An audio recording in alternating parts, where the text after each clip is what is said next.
마태복음 14장 28절로 33절 찾으신 줄 알고 제가 받들어 있습니다. 마태복음 14장 28절 베드로가 대답하여 이르되 주여 만일 주님이시거든 나를 명하사 물 위로 오라 하소서 하니 오라 하시니 베드로가 배에서 내려 물 위로 걸어서 예수께로 가되 바람을 보고 무서워 빠져가는지라 소리질러 이르되 주여 나를 구원하소서 하니 예수께서 즉시 손을 내밀어 그를 붙잡으시며 이르시되 믿음이 작은 자여 왜 의심하였느냐 하시고 배에 함께 오르매 바람이 그치는지라 배에 있는 사람들이 예수께 절하며 이르되 진실로 하나님의 아들이로소이다 하더라. 아멘. 오늘 본문은 예수님의 제자였던 베드로가 파도를 밟고 오시는 주님을 향하여 걸어가다가 물속에 빠져 죽을 뻔했다고 하는, 그래서 당사자인 베드로서는 좀 부끄럽고 수치스러운 그런 이야기입니다. 우리는 본문을 통해서 가장 믿음이 좋았던 베드로라도 물속에 빠져 죽을 수 있다는 사실을 발견하게 되지요. 그리고 예수님을 바라보고 걷던 사람이라도 순간적으로 물속에 빠져 죽을 수 있다는 사실을 또한 보게 됩니다. 우리는 한평생 신앙생활을 해나가면서 믿음이 좋아 보이는 사람도 베드로 같은 위기가 때때로 부딪힐 때 거기에 속수무책으로 쓰러지고 넘어지는 경우를 많이 봐요. 그래서 한순간 충성하고 열심을 보이던 성도가, 주변의 모든 사람에게 칭찬받던 성도가 어느 날 갑자기 주저앉아 낙심 가운데 주저앉아 있는 모습들을 종종 보게 됩니다. 그러나 위기를 맞았다는 것보다 더 중요한 것은 그 위기를 어떻게 극복하느냐, 이것이 더 중요합니다. 베드로가 겪었던 위기와 그 극복의 방법을 통해서 이 시간 우리 모두 은혜 받고 교훈을 받으며 이 위기 속에 우리의 신앙을 잘 지켜나갈 수 있기를 주님의 이름으로 축원합니다. 먼저 그러면 위기는 언제 오는가? 우리는 본문을 통해서 위기가 언제 오는가를 알 수 있는데, 신앙의 위기란 그냥 오는 것이 아니고 반드시 이유가 있다는 거예요. 그러므로 그 이유를 빨리 찾고 규명하고 그에 대처하는 것이 위기를 극복하는 지혜요 비결인 것을 여러분 기억하셔야만 됩니다. 첫째는 바람을 볼 때 위기가 와요. 주님께서는 기도하러 산에 올라가시고 제자들만 배를 타고 갈릴리 바다를 건너가고 있었습니다. 때는 어두운 밤입니다. 바람이 불기 시작하더니 광풍으로 변했습니다. 웬만한 바람이라면 갈릴리 바다에서 자라난 제자들이기 때문에 이겨낼 수 있었겠지만 그날 밤은 달랐습니다. 죽게 된 줄 알고 아우성을 치고 있을 때 주님께서 파도를 밟고 바다 위를 걸어오시는 거예요. 참으로 놀랍고 신기한 처음 보는 일이었어요. 다른 제자들은 놀란 나머지 입도 열지 못하고 있을 때 베드로는 소리를 칩니다. 주여 만일 주시어든 나를 명하사 물 위로 오라 하소서. 그때 주님의 대답은 간단했습니다. 오라. 본문 29절 보면 베드로가 배에서 내려 물 위로 걸어서 예수께로 갔다라고 기록하고 있습니다. 오라는 주님 말씀 한마디에 앞뒤 가리지 않고 배에서 내려 물 위로 걸어간 베드로의 그 신앙과 용기는 가히 칭찬 들을 만하고 심히 놀라운 믿음이었어요. 그러나 그의 신앙과 용기는 그리 오래가지 못했어요. 그는 걷다가 바람을 보았습니다. 여기서 바람을 보았다는 것은 귀로는 바람 소리를 듣고 눈으로는 파도를 보았다는 뜻이에요. 여러분, 우리의 신앙생활에 듣는 것과 보는 것 조심해야 합니다. 모든 실패나 실수가 듣는 것과 보는 것에서부터 시작이 되기 때문에 그런 거예요. 에덴 동산에서 하와가 실패했던 이유가 무엇이지요? 마귀의 말을 듣고 선악과를 보니 보암직도 하고 먹음직도 하고 탐스럽게 할 만큼 그렇게 보였던 하와는 실패하고 맙니다. 엘리야가 열왕기상 18장에서 바알과 아세라신을 섬기는 850명과 갈멜산에서 영적인 싸움을 하지요. 850명과 대결하여 놀라운 승리를 거두고 하늘에서 불을 끌어내렸던 엘리야, 또한 3년 반 동안 가물었던 그 땅의 기도로 단비를 끌어냈던 엘리야, 불과 물을 하루에 다 쏟아지게 했던 그 놀라운 능력을 했던 엘리야. 그런데 열왕기상 19장 3절 보니까, 2절로 3절 보니 엘리야가 권력을 등에 업은 이세벨 왕후의 말을 들었어요. 그리고 19장 3절 이 형편을 보니 그만 위기를 맞이해서 스스로 광야로 들어가 로뎀나무 밑에 쭈그리고 앉아 죽여달라고 하나님께 기도를 합니다. 여러분, 보는 것과 듣는 것 조심해야 돼요. 요즘 여러분 무엇을 주로 많이 보고 어떤 정보, 어떤 소식을 많이 접하고 있나요? 바람이란 갑자기 일다가 사라지는 거예요. 또한 훈훈한 미풍이 있는가 하면 집을 넘어뜨리는 태풍도 있습니다. 사도행전 27장을 보면 바울의 일행이 타고 가던 알렉산드리호가 미양이라는 곳에 정박하고 있었습니다. 바울은 바다에 풍랑이 일어날 것 같으니 여기서 겨울을 나고 떠나는 것이 좋겠다, 이렇게 의견을 제시했지만 선장이나 선주는 이곳은 겨울 나기도 불편할 뿐만 아니라 경비도 문제가 된다 하면서 떠나자고 합니다. 그런데 이 사건을 사도행전 27장 11절에 보면은 백부장이 선장과 선주의 말을 바울의 말보다 더 믿더라, 이렇게 기록하고 있습니다. 기도하는 사람 바울의 말보다 경험이 있고 상식적으로 또 상황적으로 맞은 선장과 선주의 말을 더 믿었습니다. 여기서부터 문제가 생겼습니다. 마침 그때 남풍이 순하게 불자 항해엔 정말 제격이다라고 하면서 콧노래 부르면서 출발을 했습니다. 그러나 그들은 남풍에 속았습니다. 남풍을 보고 떠났다가 큰 풍랑을 만나게 되었고, 배에 실은 모든 보물들과 모든 재산들 다 바다에 던지고 유라굴라라는 큰 광풍을 만나 죽을 고비를 넘기고 겨우 목숨만 건지는 큰 고통을 276명이 당했어요. 베드로는 예수님을 바라보던 눈을 돌려 바람을 보는 순간 바다에 빠지고 말았어요. 너나 할 것 없이 바람을 보고 바람이 들면 예수 잃어버리고 마는 거예요. 예수님 바라보던 사람이 바람을 보면 교회도 직분도 신앙도 다 버리게 되는데 이를 영적 바람 들었다, 이렇게 말하는 거예요. 세상적인 태풍도 큰일이지만 영적인 바람은 더 큰일이에요. 영적 바람이란 자기 맡은 일이 불만스럽고 교회도 설교도 목사도 교인도 만족하지 못하여 방황하게 만드는 것이 영적 바람이에요. 여러분, 바람 조심해야 돼요. 여러분, 세상에도 개바람, 춤바람, 돈바람, 집바람, 세상 모든 바람은 예수님을 떠나게 하는 바람 소리들입니다. 여러분, 사람도 풍 맞았다, 바람 맞았다 이러지요. 중풍 걸렸다는 것을 풍 맞았다고 이야기해요. 그러면 건강에 치명적인 문제가 생기는 거예요.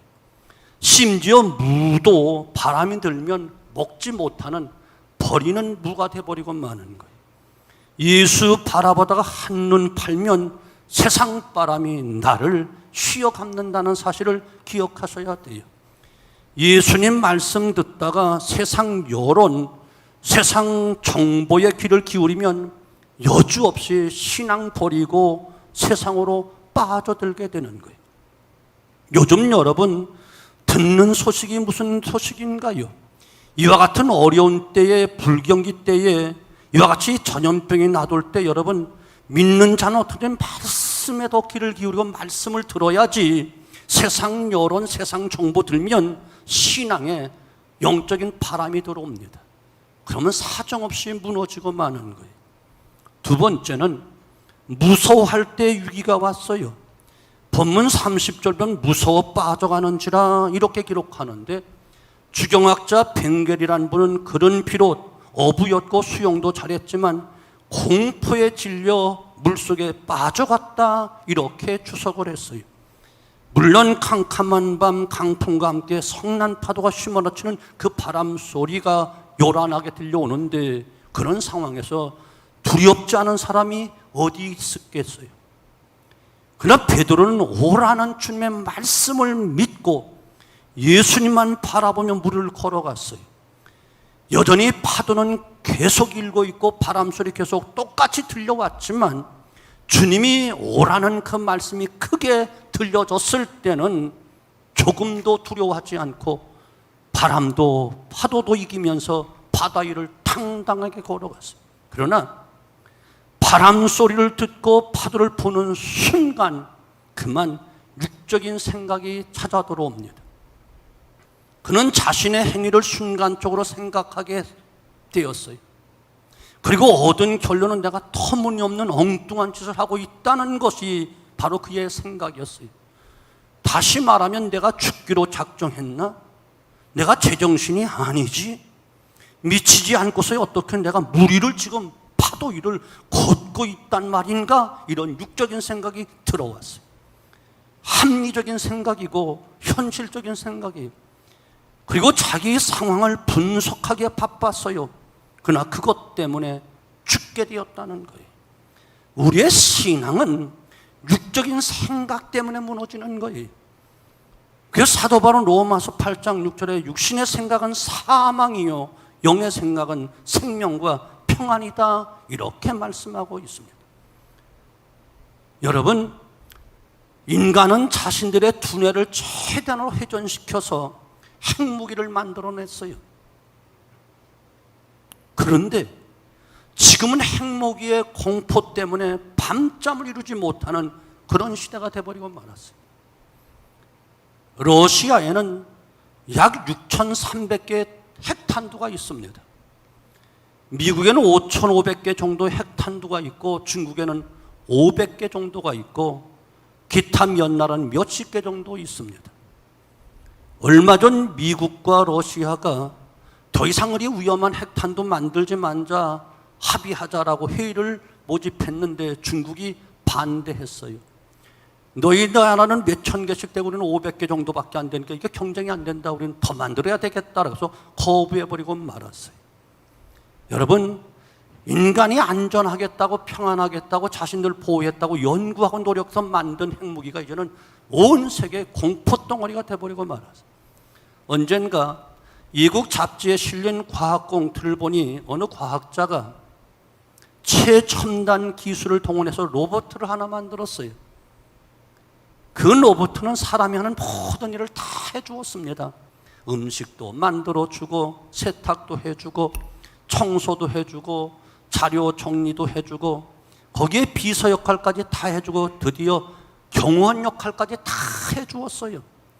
만일 어떤 사람이 저기를 품고 과학자에게 덤비면 로봇가 달려가서 그 사람을 때려 눕힙니다. 그리고 과학자를 해치려는 사람이나 위기가 발생하면 손에 부착된 자동 소총이 발사돼서 해치는 사람을 그냥 사살해 버립니다. 이 로봇은 이 과학자의 큰 자랑감이었어요. 언제나 이것만 자랑했어요. 어느 날 부부가 싸움을 하게 되었어요. 말싸움이 몸싸움으로 번졌어요. 그런데 밀치고 붙잡고 떠밀고 넘어지고 하는 순간 로봇가 자동 소총을 발사해 두뇌고 다 쏴 죽였어요. 인간의 지식과 과학, 문명과 문화가 사람들에게 편의를 가져다 준 것은 사실입니다. 그러나 또한 불안과 공포와 절망을 가져다 준 것도 사실입니다. 신앙이 없는 곳엔 공포와 두려움이 있는 거예요. 공포심은 의심과 불신의 결과입니다. 그래서 주님께서 물에 빠져 죽어가는 베드로에게 믿음이 적은 자여 왜 의심하느냐 31절 이렇게 책망을 했습니다. 의심했기 때문에 두려웠고 믿지 못했기 때문에 의심을 했습니다. 여러분, 한평생 남의 것을 훔치며 산 사람은 세상 사람이 다 남의 것 훔치며 살아가는 줄 알아요. 거짓말을 밥 먹듯이 하는 사람은 그 인생을 살아가는 그 모든 사람이 다 거짓말하며 사는 줄로 알아요. 의심과 불신은 우리의 시선을 예수님에게서 파도로 옮겨갑니다. 오늘도 바람을 보는 사람이나 의심이 많은 사람이나 불안해서 무서워 떠는 사람은 위기를 겪을 수밖에 없습니다. 사단은 의심하도록 유혹하고 두려워하도록 조롱하고 믿지 못하도록 온갖 수단과 방법을 다 동원하고 있습니다. 이것을 물리쳐야 됩니다. 지금 세계적인 위기요, 특별히 신앙생활하는 모든 교회들이 다 위기를 맞습니다. 이건 강력한 말세 지말의 사탄의 역사라고 생각되어져요. 하나님을 믿습니다라고 우리는 그저 입에 침을 튀기게 하면서 고백을 하지만 의심이 더 많고, 불안하고 두려워서 예배에 임하지 못하는 그런 두려워하는 사람들이 더 많고, 세상 정보, 세상 여론에 휩쓸려서 그만 하나님의 말씀, 하나님의 약속은 새까맣게 잊어버리고 그저 스스로를 지켜보려고 불안에 떨고 있는 위기를 맞이하고 있다는 거예요. 이거 물리쳐야 됩니다. 이겨야 됩니다. 자, 그러면 어떻게 위기를 극복할 수 있을까? 물에 빠져 죽어가던 베드로가 어떻게 그 위기를 극복했는가 하는 것은 오늘 우리가 위기 극복에 대한 좋은 처방이 될 수 있는데 세 가지가 중요한 거예요. 첫째는 소리를 질렀어요. 이 소리는 예정이 없던 자연 발생적인 소리예요. 성경 마태복음 15장 보면 귀신 들린 딸을 두었던 가나안 여인이 주님을 향해 소리 지릅니다. 딸을 고쳐달라고 주님의 뒤를 쫓아가며 소리를 질렀습니다. 거지 소경 바디메오도 주님의 그 안타까운 자신의 하소연을 주님이시란 말을 듣고 더욱 심히 소리를 지르고 제자들이 꾸짖고 책망해도 더욱 소리를 질렀어요. 그러므로 그들은 자신의 소원하던 것 다 이루고 돌아갔다라고 성경은 기록하고 있습니다. 학자들은 그들의 소리를 기도로 해석하고 있다는 거예요. 여러분, 소리 가운데 가장 큰 소리가 무슨 소리일까요? 기도 소리예요. 제 아무리 대포 소리가 크고 핵폭발 소리가 커서 지구 끝까지 들리지는 않습니다. 그러나 기도 소리는 하늘에까지 들리는 거예요. 베드로가 소리를 지르자 주님께서 즉시 붙잡아 주셨습니다. 그러므로 여러분, 일이 급하면 급한 사람은 더 기도해야 되고, 급하면 급할수록 더 빨리 부르짖어 기도해야 되고, 일이 크면 클수록 더 큰수록 기도해야 되는 거예요. 기도는 산을 움직이고 바다를 가르고 태양을 멈추게 하는 능력이 있는 것임을 여러분 믿으시기를 주님의 이름으로 축원합니다. 소리 질렀어요. 소리 질렀어요. 두 번째는 구원을 요청했다는 거예요. 본문 30절 본 베드로는 주여 나를 구원하소서라고 소리 질렀어요. 공연히 악만 쓴다고 해서 위기가 해결되는 건 결코 아니에요. 만일 어떤 문제가 발생했을 때 둘러앉아 고함이나 지르고 책임이나 떠넘기나 정열을 낭비한다면 그 문제는 영원히 해결되지 않고 더 꼬일 수밖에 없어요. 그러나 주님을 향하여 찾고 주님께 구원을 요청한다면 주님께는 그 문제를 반드시 해결해 주신다는 놀라운 사실이에요. 신구약 성경을 통틀어서 주님을 향하여 구원을 요청한 사람치고 예면받거나 또한 버림받은 사람은 단 한 사람도 없습니다. 흉악한 죄인이라 할지라도 주님을 부르면 용서함을 받았고, 병자가 주님을 부르면 고침을 받았고, 고독한 사람이 주님을 부르면 소망을 얻게 되어지고, 슬픔에 잠긴 사람이 주님을 부르면 기쁨으로 회복시켜 주었어요. 베드로 역시 위기에서 주를 부리고 구원을 요청했기 때문에 구원 받았다는 사실을 여러분 믿으셔야 됩니다. 여러분, 구원은 크게 두 가지예요. 하나는 우리의 영혼의 구원이 있습니다. 이것은 오직 믿음으로만 구원받습니다. 믿음 외에는 영원 구원이 없습니다. 또 하나는 삶 속에 구원이 있는데, 우리가 이 땅에 머무는 동안 온갖 환난과 시련과 아픔과 슬픔과 고통, 모든 삶 속의 어려움, 이것을 가리켜서 삶의 고난이고 환난이라 말하는데, 여기서 구원받는 것이 또한 성경에 약속되어 있는데, 이것은 오직 기도 외에는 다른 방법이 없다라고 주님 말씀하고 계셔요. 믿으셔야 돼요. 나를 구원하소서, 주님께 구원을 요청하는 거예요. 여러분, 몸이 아픈가요? 요청하세요. 약속하셨어요. 생활이 어려운가요? 요청하세요. 하나님이 약속하셨어요. 제 개인적인 이야기 할까요? 저도 어렸을 때 한 줌의 쌀을 쌀독에 넣지 못할 만큼 극한 가난 속에서 살았던 사람이에요. 1990탄 연탄 2장 있어야 24시간 콕 막아놓고 떼는데, 2장을 살 돈이 없고 1장 겨우 사다 놓고 맞고 또 맞고 하며 겨우겨우 냉골에서 살았던 적도 있어요.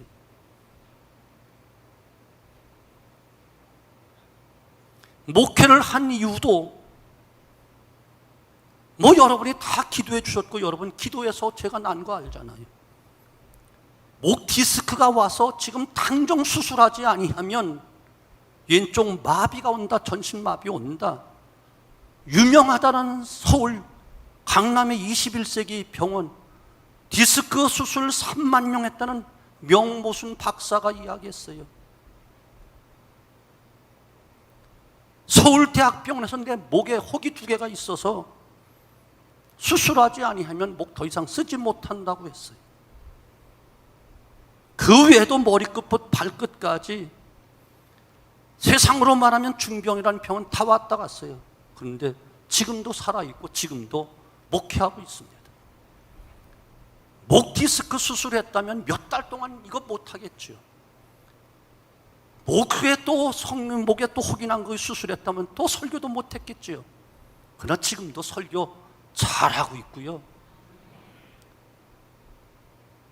여러분, 기도 덕분에, 하나님께 기도한 덕분에 가난도 이길 수 있었고, 외로움도 이길 수 있었고, 질병도 이길 수 있었고, 다 약속대로 하나님 실망시키지 않고 다 응답해 주셨어요. 부르짖어야 돼요. 구원 요청하면 돼요. 왜 못하는가요? 응답이 없을 것 같아서 불신이지요. 의심이지요. 그럼 응답 없지요. 천지는 변해도 일점여도 변하지 않는 신실한 하나님의 약속, 여러분 의심 없이 믿고 구해 보시지요. 여러분이 아시는 대로 예배드리는 우리 이 교회 예배당도 그 어려운 때에 목회 시작해서 땅 사고 건축하고 모두가 다 여러분 아시다시피 빈손으로 시작했어요. 마이너스 4천만 원 가지고 이 건물 20억짜리 줬어요. 개척할 때 200에 15만 원 월세방 살면서 하나님 12주년 때 우리 건물 주세요. 내 땅에 우리 건물 주세요. 20주년에 교육관 주세요. 25주년에 복지부지 주세요. 기도한 그대로 12주년 때 땅 주시고 건물 줬고, 20주년에 저 교육관 줬고, 저 산정호수 속에 5만 7천 평 땅 줬고, 또 하나님께 구했더니 주차장 체육관 줬고 제2교육관 줬고, 전부 다 기도고 하나님께 부르지도 했지. 여러분 여기 땅 문서 갖다가 여러분 수십억 내신 분 있나요? 아니요.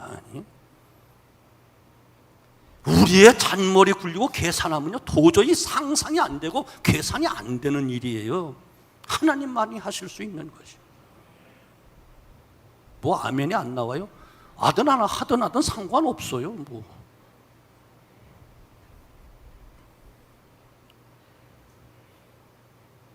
무엇이 두려운가요?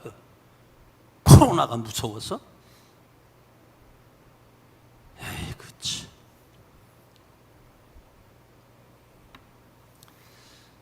번째는 주님의 손을 잡았어요. 31절 보면 예수께 즉시 손을 내밀어 저를 붙잡으시며 라고 기록하죠. 물론 베드로 주님의 손을 붙잡았어요. 주경학자 바클레이는 베드로의 위기의 극복을 가리켜서 그는 궁극적으로 실패하지 않았다. 이유는 실패한 순간 언제나 그는 주님을 붙잡았기 때문이다. 이렇게 말했어요. 그는 언제나 쓰러졌다가 다시 일어섰습니다. 실패했으나 주께로 더 가까이 갔습니다.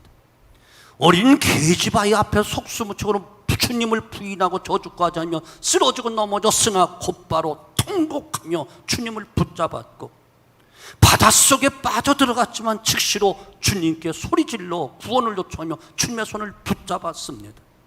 여러분, 성자란 결코 넘어지지 않는 자가 아니라 쓰러졌다가 다시 일어나는, 그리고 전진하는 자가 성자다, 이렇게 말합니다. 진정한 성공자는 결코 실패하지 않는 자가 아니라 실패했다가 다시 일어나 전진하는 자, 이들이 성공할 수 있는 것입니다. 바울도 실수하고 쓰러졌지만 다시 일어났습니다. 모세도 실패하고 쓰러졌지만 다시 일어났습니다. 다윗도 실패하고 쓰러졌지만 다시 일어났습니다. 그러기에 위대한 하나님의 사람들이 된 것입니다. 문제는 내가 지금 주님의 손을 붙잡고 있는가입니다.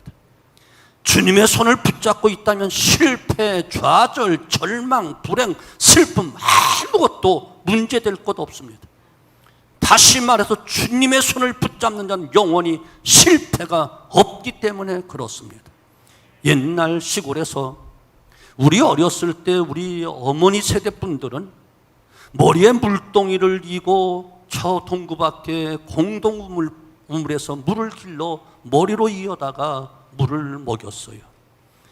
그럴 때마다 우리 어머니들은 지혜롭게 물 위에 나뭇잎 몇 잎을 띄워서 머리에 이고 물을 길러 날았어요. 이유가 무엇이죠? 그래야 물이 흔들리지 않았기 때문에. 성 프란시스는 그대의 마음에 의심, 불안, 근심이 쌓이고 흔들리면 그대의 마음 가운데 주님의 십자가를 띄워라. 그리하면 그대의 마음이 흔들리지 않게 되리라, 이런 말씀을 했습니다.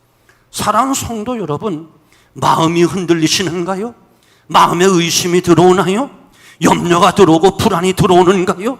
십자가를 띄우십시오. 우리에겐 위기가 많습니다.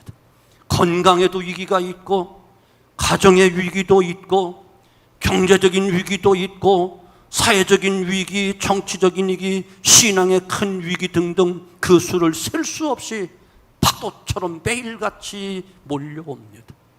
밤사이 안녕이라고 자고 일어나면 또 새로운 위기가 또 돌아옵니다. 그러나 갈립 바다의 풍랑을 잔잔케 하셨던 우리 주님, 우리를 위해서 십자가에 못 박이신 그 주님의 손을 붙잡는다면 위기는 변하여 기회가 되고 축복이 될 줄로 믿습니다. 요동치는 우리 마음에, 우리 신앙 마음 속에 십자가를 띄우십시오. 여러분, 위기는 극복해야 되지 거기에 쓰러지면 안 됩니다. 침몰당하면 영육이 함께 죽습니다. 지금 소리질러 구원을 요청하셔야만 됩니다. 그리고 내밀어 주신 주님의 손을 믿음으로 붙잡아야 됩니다. 그러면 위기는 극복될 것입니다. 보배 되신 우리 주님을 모시는 자, 그 주님을 붙잡는 자, 사방으로부터 우겨싸임을 당해도 쌓이지 아니하고 답답한 일을 당해도 낙심치 않고 핍박을 받아도 버림받지 않으며 거꾸로 틈을 당해도 결단코 망하지 않는다. 확실하게 주님은 약속하고 있기 때문에 그렇습니다. 여러분, 무슨 소리를 듣고 계시나요? 지금 여러분 어디에 주목하여 보고 계신가요? 여러분, 무엇이 두려운가요? 무엇이 불안한가요? 여러분, 소리 질러 보세요.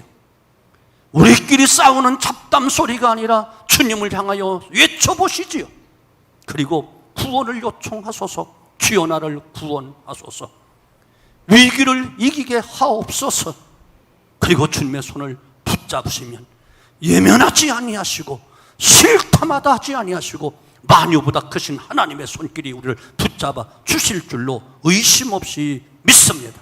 이 믿음으로 위기를 극복하여 승리하는, 위기가 오히려 기회가 되고 복이 되는 놀라운 축복의 역사가 있기를 주님의 이름으로 축원합니다. 기도합니다.